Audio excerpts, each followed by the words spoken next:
Our next boat is Plan B from the Bespoke Boat Company.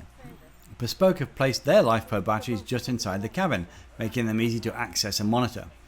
One thing to look for with LifePro batteries is that each battery should have a cable connecting the battery directly to the bus bar that's equal length to the ones on every other battery. The kitchen has a fridge next to the oven again, which massively increases the electric consumption. The heat from the oven transfers to the fridge. You want to see a good sized gap, ideally a separate cupboard between the oven and the fridge. This is a fairly traditional galley layout. Washing machine built in. Plenty of storage space. Quite bright because you've got the windows. Now you've got two duck hatches here, and you can see it does make it a bit darker when if it's raining you can't have the duck hatches open. But you can feed the ducks no matter which way you're moored, which is the benefit of two duck hatches. And these have got handles on that allows you to pull the hatches closed a bit easier.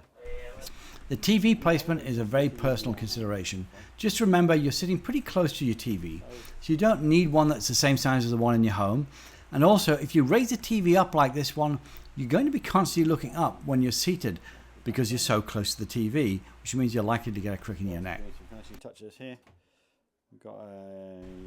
There is a bee theme running through this boat. You'll see the honeycomb theme on the back of the shower. Honeycomb, yeah.